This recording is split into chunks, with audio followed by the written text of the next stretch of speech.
righty, welcome everybody. Welcome. Hello, hello. My name is Joe Amditis at the Center for Cooperative Media. It is 2 o'clock on the hour. Audrey just got here. I'm personally excited for this. Today, we're going to be talking about the New Jersey budget tool. This is a transparency and accountability tool that journalists can use that is built for journalists and people who would like to poke around in that kind of stuff. So we've got Audrey here. Audrey Lane is she's got a wealth of experience, not just building and working with these kinds of tools, but really just understanding how government works, how budgets work. And I'm going to let Audrey introduce herself in just a second. But I just want to thank everybody for being here. This is part of a series of trainings that the center does for local news providers and publishers in New Jersey and beyond. If you're not from New Jersey, that's awesome. Welcome. Shout yourself out in the chat. If you are from New Jersey, rep New Jersey in the chat, and we'll be looking at the chat the entire time, making sure that we're pulling your questions. There will be time for Q&A after the demo. Because there are only a handful of us on here, I want this to be an open, sort of informal conversation, but we do want to make sure that we're respecting Audrey and her presentation time. Audrey, why don't you go ahead and introduce yourself and then sort of take it away. Tell us why we're here, what we're going to learn here. Joe, thanks so much for your time and for inviting me today. I'm the president of Garden State Initiative, and we are a government policy organization and think tank. But this specific project is njbudget.com, and it's a little bit separate and aside from the regular work of our organization. We received a grant from the New Jersey Consortium, Information Consortium, to really break down the post-budget allocations, the more fluid part of the budget, if you will. Some people will call it pork spending, some people will call it Christmas tree items.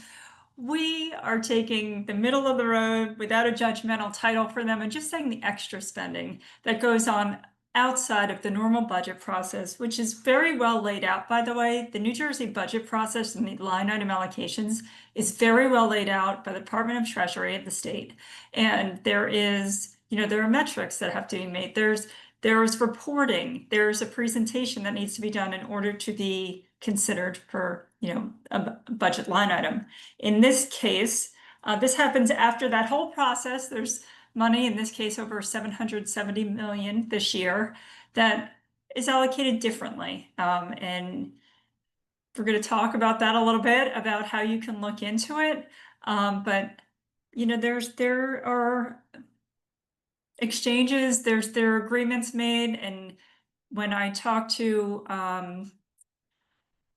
Assemblyman Craig Coughlin, Leader Coughlin, he said it's a bit of a process. I believe he used the word sausage making, but so I don't know all the details of how that's done. Really, we hope that this site invites that conversation of how and why this money is allocated this way. So we'll leave it to you to ask the questions, but we're providing the information in a really easy way to use it. So Excellent. I don't know if you want to jump in intermittently. I don't know if we want to share screen here so I can. The way I was thinking we would do this is I would love for you to sort of just start by giving us an overview of the tool, share your screen, walk us through it, some of the highlights, maybe a possible use case or something, a common use case for local journalists. And for those of you on the Zoom now, as Audrey is demonstrating this, drop some ideas or questions or use cases that, challenges that you have that you think, hopefully this tool or other tools might be able to make your life a little easier. But yeah, why don't you just start, Audrey? You can share your screen. We'll get you up there. You should be able to. I'll make you a co-host just in case. Share your screen and show us what we're working with here. Terrific. And let me pull this out here.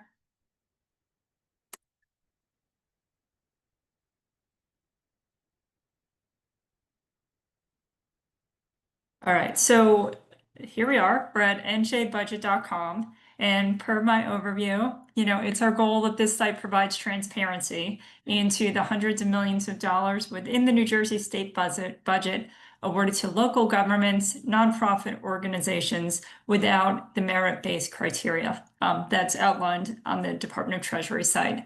And it's our goal that anyone can find out how much your county, your legislative district, your municipality, or organizations receive from this unsupervised or less supervised portion of the New Jersey state budget. So if we look up here, we've got the homepage and there we go. We can search in several ways on our site. We could go to all the line items, which we'll start here. This is the 2026 budget. So everything is listed. We start with statewide entities from the Department of Human Services. There's education, and we go from statewide, and this is searchable by amount. So this is going from the highest amount to the lowest.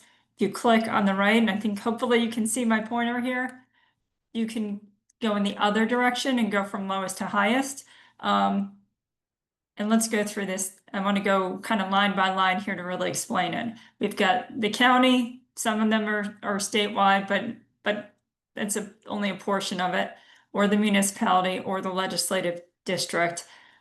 This is the legislative budget adjustment is the amount that was in the governor's budget and then the amount adjusted by the legislature. So as you can see here for the 2026 budget, clearly what happened here was the governor put forth a recommendation for a certain amount and the legislature or the legislative process brought that down. And I want to talk about that process for a minute, because what actually happens is this money is all allocated and then several months later. So this budget was voted on by the end of June, and then in August and September is usually when the resolutions are made public. So that's when you see how this 770 million was allocated. Or actually it's gone down, my apologies. It started at 770, it went down to 741. So that is one way to look at it. You can go line item 2026, 2027, and 2024. Another way to search is by county. So here we go. We have all the counties listed. Now this is one of my favorite features of the site, because you can see statewide, these are entities like, for example, Rutgers received some funding. We would include that as a statewide allocation. So I want to, for a minute, just take out the statewide allocation so we can compare counties. And all you have to do is click on statewide. And now you can look at a comparison of all the counties and how much they are receiving. So, and then if you go to the chart on the left, you'll see Essex receives the most in this particular manner. And then all the way down to some states that, some counties that Cape May is getting nothing through this allocation process. And Salem County, very, very little. And yeah, this is all. If you want to maybe take out the largest county, if you want to take out Essex, there's anything you can do. If you want to then go by, not to start a fight on this at all, but you can go by North Jersey, South Jersey, Central Jersey, if you believe. So, which I do. I'm originally from Central Jersey, so I'm a big believer in Central Jersey. I believe Katrina's in the chat. She missed something that you said on resolutions Okay. being published now. Katrina, if you want to unmute and clarify, I'm not sure what you mean, but Sure, yeah. Thank you so much for this presentation, Audrey. I think you had said something about like, oh, it wasn't originally public but now we're going to see resolutions that we now are now public for this fund. Did I understand that correctly? You did. So here's where we go. Let's just go to an example here. I pulled up the line items. And for no reason other than this is the first one, I'm pulling up New Jersey Department of Human Services. And, we're going to Title IX expenditures here. So we have an ACA expansion population, right? So here's the part where this was the governor's recommendation. If you see here in parentheses, it says D-212.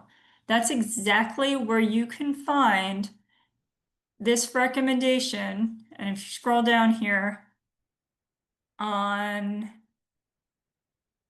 bear with me, budget resolution, budget on the publication.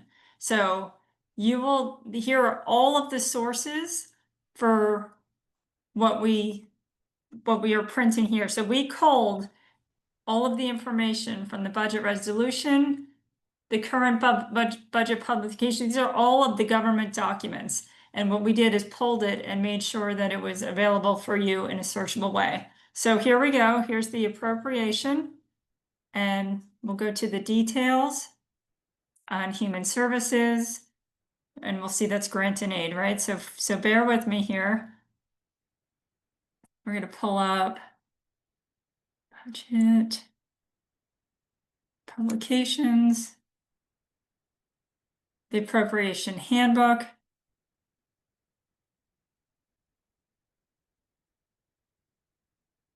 And bear with me. Services, appropriation B161. So we're going to go to resolutions.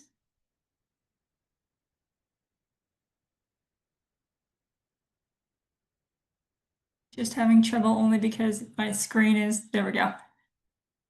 So we want to, hold on, I'm having a little technical difficulty here.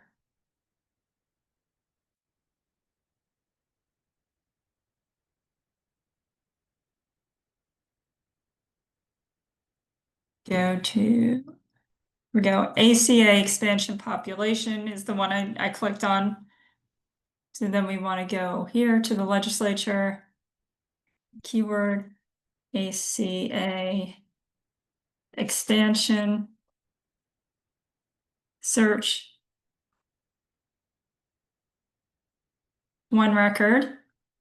Here you can see these sponsors. So this was just put out in August, even though the money was allocated in June. So that's what I mean by there was a lag time between when the budget and the allocation was made and when this part was public. Does that make sense? I mean, I'm hoping that makes sense. And here's the resolution. You have the prime sponsors, all of the co-sponsors, and you'll see, then you can pull up the resolution itself if you want to see all of the writing in it, exactly what it's doing, any changes to it, and the exact bill.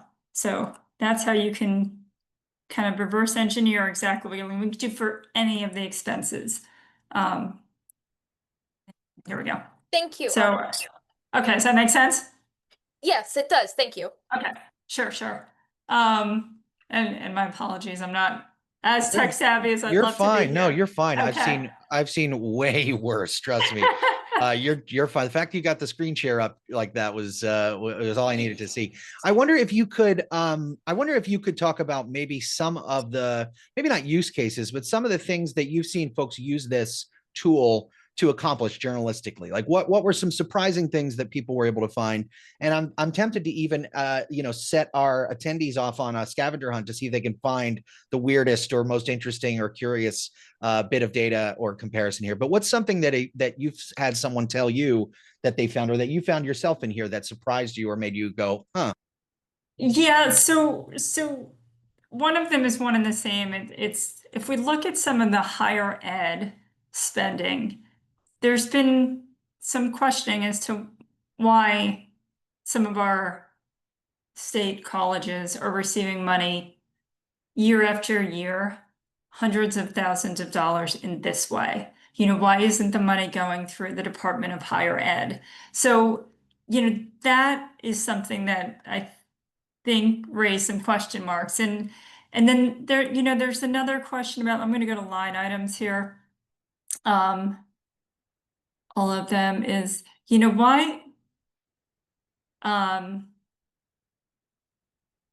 so here we see a lot, right? So summer tuition and aid grant, or, Newark public schools. And listen, I really don't, I can tell a story for almost all of these, but the point is that our school funding formula covers Newark public schools in a way that's higher than any other school district in the state. So the question is, why are they also getting additional funding in this regard? So I don't know if it's interesting or concerning. So I think it's worth looking at. Then, a lot of one of the fun things we do is, I don't know if anybody wants to raise their hand and give me their their municipality and to look it up and say, hey, what's going on in your municipality? Why did you get funding for, here's another one on public schools, You can it's do Bloomfield. interesting. You can do You Bloomfield want to for do Bloomfield? sure. Let's look at Bloomfield. Just that's how we've had fun on this. We look up people's towns or where they happen to be looking. Now, here's the problem. Now again, this is our first year doing this, so we may make some changes moving forward based on feedback. But if you were watching me do this, municipalities are listed. I think originally by percentage of total, but if you click on municipality like I am now, it resorts alphabetically forward and backwards. So we'll go to Bloomfield. All right, you're getting a nice amount of money. You're getting $2.2 million. Now let's see. The Kinder Smile Foundation. It sounds lovely. And I'm not going to say that any of these allocations are not worthwhile and wonderful organizations, but it's interesting as to why this one was chosen. I'm sure there are other nonprofits in Bloomfield, and there was no recommendation by the governor in either 2025, 2026. See 0, you can see that here, but then the legislature decided in this process that they would be allocated $200,000 and $250,000 respectively. So, it's worth looking into it. What do they do? What is their mission? And why are they allocated in this way? Anybody else want to give me their municipality or county?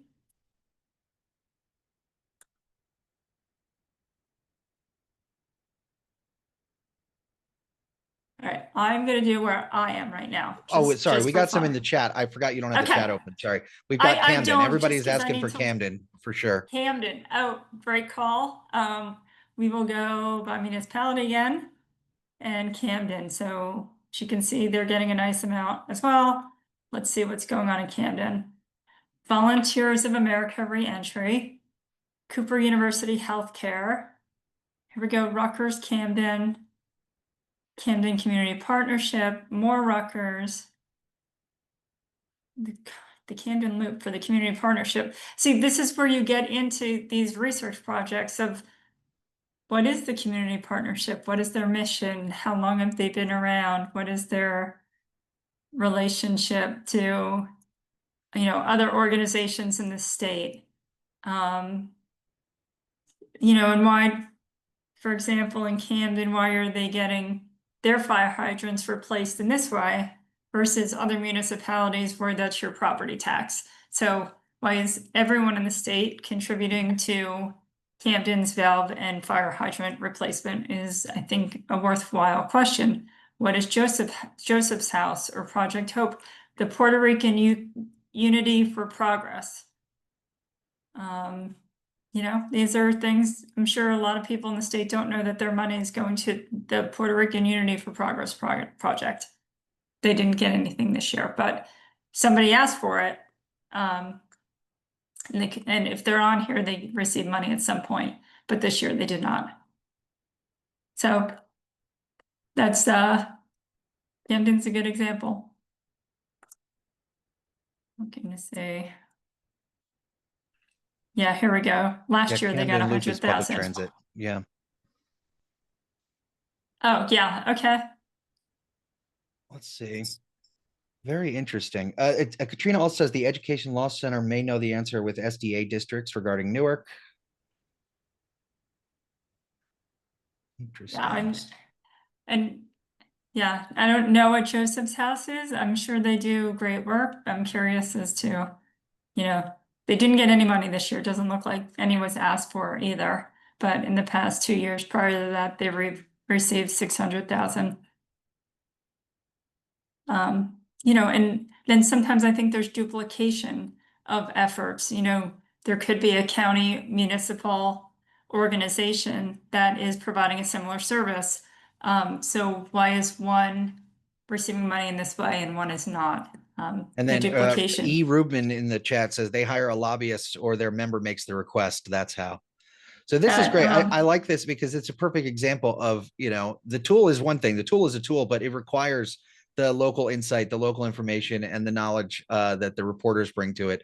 I wonder if we stop the screen share and talk a little bit, just sort of big picture stuff, Sure. about sort of what you see, why this tool was built. Like, obviously, there are some self-evident reasons here, but why did you all decide to invest the time into, and resources into not just building, but then maintaining this tool? And what do you hope that journalists take away from it? What do you hope they do with it?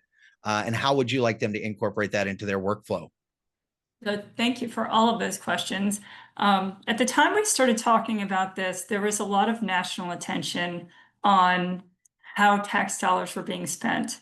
And truthfully, I'd love to be able to build a tool like this to look into the whole budget. It would be phenomenal to really take a look at how money's allocated and more of the budget process. But this was an easy way to look at what's really discretionary spending and what's driving discretionary spending, and without making judgments. And, I certainly would value the input of the journalist that said the question about lobbyists, etc. There is a role of money in the budget allocation process. And I think it's worth taxpayers really paying attention to this. There's an important lesson to be learned here of seeing where your taxpayer dollars go and a transparency in the process. And I think what was really frustrating is over the past several years, in particular, the lag time between when the budget was passed and then seeing where these allocations was going. I don't think that was a fair and transparent process for taxpayers. And also in seeing how some counties receive money and some don't. Also, I'm not sure that's a fair and transparent process. So as part of our mission, we are constantly striving to promote policy changes that would really benefit the taxpayer and be more transparent. And I'm sure as we look at our budget, right? So we passed the highest budget in the state's history. We're pushing 60 billion at this time. And where's your money going is really a valid and worthwhile question. And this was one small way to start to look at it. So that's our goal. Our goal is to have a better process.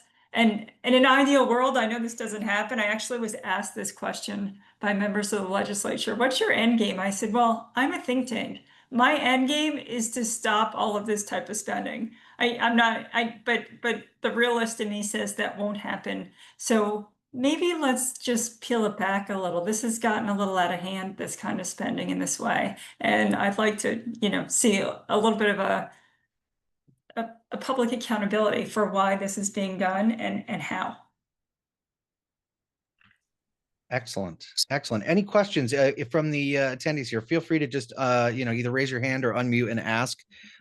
Any other tools out there? Anything that you all have seen or suggestions or features? What's coming down the line for this kind of tool? Like, is this the final form, or is it going to go Super Saiyan 5? Like, what's happening? So this is not the final form. We hope to continue. We are in conversations now. We're in meetings now about which part of the budget to tackle next. Part of me would love to look at the Department of Education. It's a real monster to take on, and we're a small organization, and we need to really be thoughtful in what we can accomplish.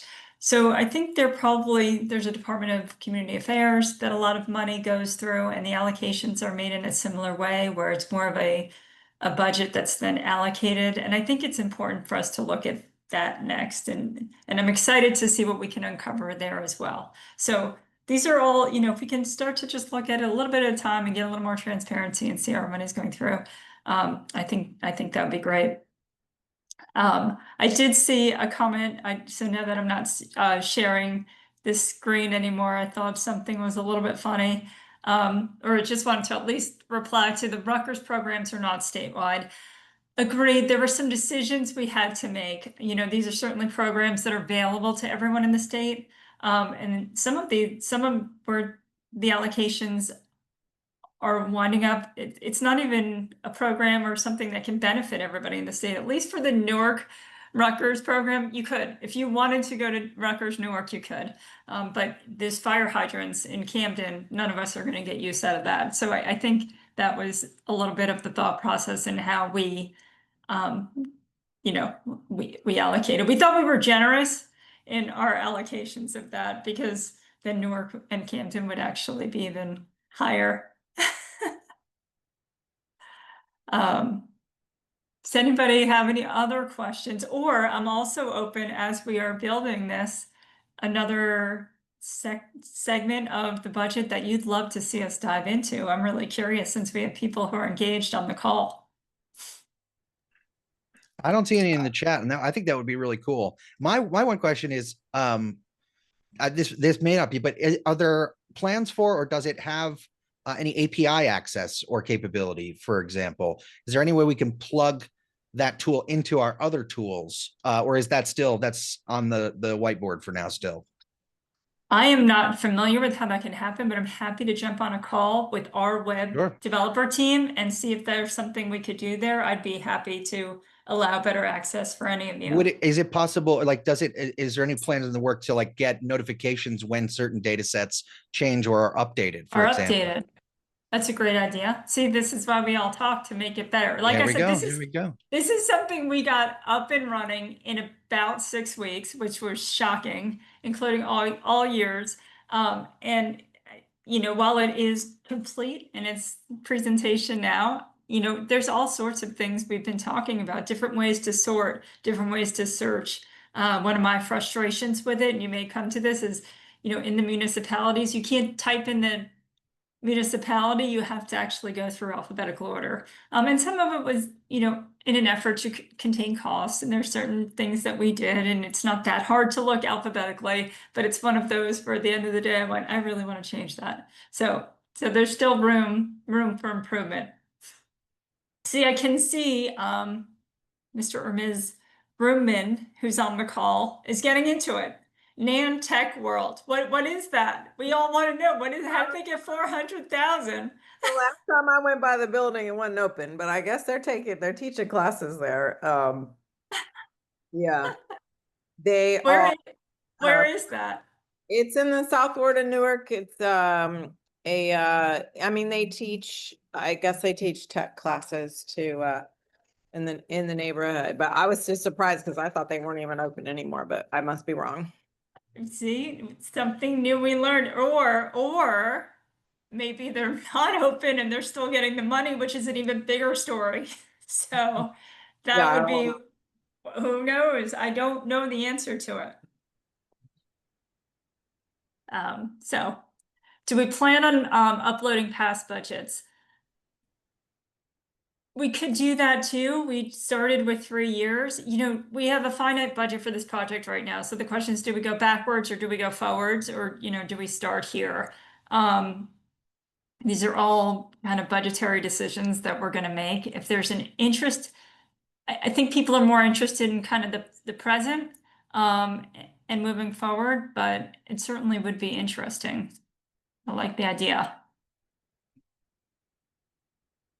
But I will tell you, of the projects we've worked on, we've really received the best feedback on this. As a matter of fact, I had our media team run a media hit search, or use their Google Analytics before I came on this. And we've had over 1 million hits on this site since it launched this spring, which is unbelievable for a nonprofit and a government research tool. So, and I'm on a lot of calls with other state organizations on different issues, everything from energy to economic development.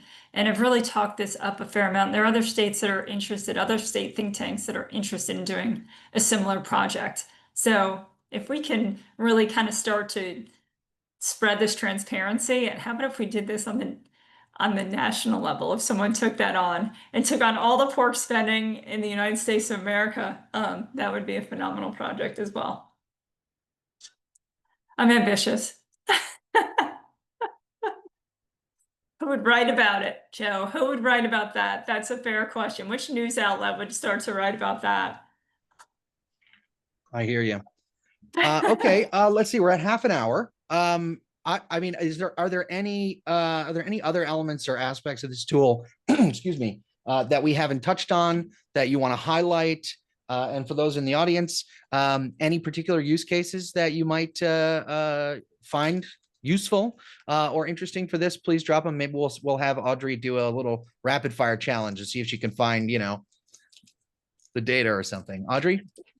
One of the things that I love is it really is user friendly. I'm hoping that the people on the call are saying, yeah, I can do that. It's not, that was our complete goal for people who are not in Trenton, for people who have not worked in any government agencies, to look at this and see how to search. All we did was take public information and make it more searchable, make it easier to see and find. We didn't reinvent the wheel. We're not, as I've reiterated several times, we're not making judgments on the spendings. But really what we wanted to do was make this information accessible. So some entries have a negative number. Yeah, that's the third column I talked about a little bit. It's the legislative, forget the exact word, but that last number is the difference between what was recommended by the governor and what was passed by the legislature. So if the governor recommended a number in this way and the legislature said, nope, we're not going to do that in the sausage making process, for lack of a better word, then it had a negative. And Meaning that's they exactly, ended up with nothing. yeah, they ended with nothing. Exactly. Yep. Appreciate it. I see Brian, I'm interested in education spend across categories. I have to play with the tool. Yeah, I think, we can play with it a little bit. You want me to share the screen, Joe? Hell yeah, go for it. All right, let's see what we can do together. And if we go to all line items 2026, and you do have to add up another thing we have not done yet is the ability to add up all the years together and search together. You have to go year by year. But since we've only done 3 years so far, it's not really higher math. Even I could do that part. Now this, if we search the word education, but there may be education related items that don't use the word actual education. So here we go. New Jersey Department of Education. So why is the Department of Education getting money in this way and not in their original budget? Why is that above and beyond? It's a significant number for 1 year. Department of Treasury, Higher Education Services. These are not small numbers. And Middlesex County Improvement. You'll see that Middlesex has a fair amount of spending. This is a program that has received a fair amount of spending in this way, the outcome-based allocation to public institutions for a lot of the schools. So I'm curious what the outcome is and what the metrics is on the outcome. That is one that's come up a few times that people have asked questions. What's the outcome? I don't know. I don't know what the outcome is. So yeah, this is not a small task if you really want to look into it. It's the largest that no one's asked me to search by education before. Here's one, the Sikh American Legal Defense and Education Fund, but they didn't get anything this year. But if they're up there, make sure you go back and look, in the other years. So I think that's a great place to look, is education. But this one's interesting too. Sorry. Ayende in the chat Yeah. says, do you have any ambitions to move beyond resolutions and also analyze the full state budget? He says, I know it's a heavy lift, but it could reveal interesting data. It could, Ayende, and if we get enough funding, that would be a great direction to go. Yeah, like I said, I think the next bigger lift would be to look at a different department. So a huge lift would be Department of Education, for example. That would get us there, but I would need a bigger staff and a bigger budget. So Yeah. And it would be a significant project to take on, but I could see fundraising around it.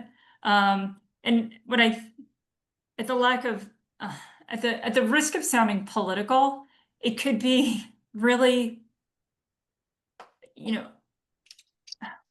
a non-judgmental way of looking at excess spending and then allowing the legislators to make decisions based on the information. So it'd be an information doge. I hate to use that word because it has such a negative connotation, but it's the way I'm trying to put it, is here's where it all is. And then the legislators can really make the decisions in a public and transparent way, with the public looking in and saying, oh, wow, this is really where extra spending is going. And I'm not sure about that.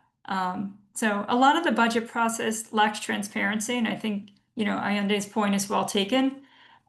And I was in Trenton during the days leading up to the budget passage, the full budget, not this specifically. And the last budget's being forced through, and this year it was dropped at like 8 o'clock on a Friday when it PM and it needed to be voted on, by that Monday by statute. And I think people are really hungry for how and why their money's being spent the way it's being spent, and why is this a rushed process behind closed doors where the budget is distributed before? I mean, this is the monster of a document, the budget. It's hundreds of pages. I don't know why I have this in my head, but it's 441 pages, I believe, this year. No one can really look through all this information, know what they're doing before they vote on it. If they're getting it on, 8 p.m. one day and have to pass it then the next day. And so it's an unfortunate process the way we do it in New Jersey. Every year, I'm gonna tell you, every year, that end of June comes at the same time. It just doesn't have to be a rush project, and it doesn't have to be done behind closed doors, and it doesn't have to be done, with the lack of transparency. There has been a growing frustration with it. There have been journalists in Trenton who have voiced their frustration over the lack of what's called a score sheet, which is a little bit of a cheat sheet on what the budget is covering. And I think, people kind of had enough of it, and it's why we looked into it. It's why we felt it was worthy of being analyzed in this way. I'm not sure. Did you see Brian's comment in the chat? I that was a little while ago. I wasn't sure if you saw that. It's Which actually ones? Brian. I'm interested in education spend across categories. It says he's going to play with the tool to see how far down it's possible to drill. But any example, like how deep does it go? Well, we pulled that up to look at education, just now, and there were pages of allocations under education. It really is the largest sector, I think, that's covered in this way. So it goes pages long, but then each project can really be drilled down on. If you click on it and then scroll down and click on the resolution and look it up, you can see exactly these projects that are getting this money. And it seems, if you look at the trend over 3 years, it seems that some of these entities are just assuming that's how they're going to get their money. If you see a 3-year trend of, $500,000 coming from the state in this way, that's how you're going to do it. And again, this isn't going through the higher ed process where you have to show metrics on where you spent, what was the return on taxpayer dollar investment. It doesn't go through the same Treasury Department outline. And so why do they keep getting money in this way? That's the question. Excellent. Before we wrap, I've one last call for any questions, but while I ask my last question here, please drop them in the chat. This is some nerd shit. This is clearly some nerd shit. What do you say? How do you pitch this? How do you get this outside of the nerd bubble? Like what if you had to talk to somebody who wasn't glued to spreadsheets, every waking hour of their lives, like most of the people on this call, myself included, are? What's the pitch? What's how do you market that outside? And do you plan to do that, or is it nerd exclusive? So Joe, you've just outed me publicly on being a complete utter nerd. I feel a little uncomfortable. You're in good company. I swear, you're in great company. Here's the thing: is I actually was never a government policy nerd, and I love this tool. This was a later career shift for me. So one of my goals in my organization is to make government policy available and accessible to non-nerds. And that's exactly what this page does. If you know your town name, your county name, you don't even need to know your legislator. You can find that on this site too. You just click on the legislative number and it's going to tell you who your legislator is. And no one has to know that you did not know that information before. So you don't need to be a nerd. This tells you everything. This is like a do-it-yourself map on how to find where this extra spending is going in the state. And the beauty is you don't have to be a nerd. Now, if you are a nerd, and I'm sensing that some people on this call are, and I feel a little bit more comfortable in this environment, is you can drill down. Some of the questions being asked are the right nerd questions, and we can drill down and look into, these exact allocations and how and why they're getting this way. And then look at the resolutions every year and look at, the appropriations handbook and look at the governor's budget. It's all there for comparison. And, you can get as nerdy or nerd light as you would like, Joe. Excellent. Okay, how can we contact you? How can they get in touch with you if they have questions about the tool, feature requests, things like that, or they just want, a little bit more info? Do you have time and space for that? If so, let us know. Either drop it in the chat or shout it out, and we'll share it in the follow-up email. Both. It's alane@gardenstateinitiative.org. It is now there. That's my email. Feel free to reach out. This is a busy week. We are actually hosting a gala event on Thursday night. Actually, if anybody wants to go, email me today. 2 nights from now, we are hosting the Governor Thomas H. Kane Leadership Award, our inaugural event. We have Senator Bill Bradley speaking and introducing the governor. We have an amazing keynote speaker, General McChrystal. And so it's really about bipartisan leadership and about coming together and the art of compromise and character, which is so badly needed in government these days. So I'm excited about this event. I'm more excited about njbudget.com because it's really accessible to all of us and allows us to begin. Maybe this will be an entryway for some people to start to play and get interested in government and policy and politics, because it is really so accessible. And that was our goal all along. Beautiful. Well, thank you so much, Audrey. Thank you to the Garden State Initiative. This is really great. We will send out a follow-up email, as always, with some notes, the transcript, the recording once it's up live, in case you missed anything or if you want to send it around. Thank you again. Thank you for joining us, and we'll see you at the next one. Our next training, our webinar is going to be on Thursday. We have a demo of a New Jersey content sharing platforms, sort of a dueling demo here between Distributed Media Lab and Plucky Works for our new content sharing network. And then the Collaborative Journalism Resource Hub has an event coming up on September 30th about what you do. Now you have all this data. If your collaborative has gathered a bunch of data and you want to report it, what do you do now? So head over to centerforcooperativemedia.org/training to see our full lineup, and we will see you there, hopefully. Awesome. Thank you.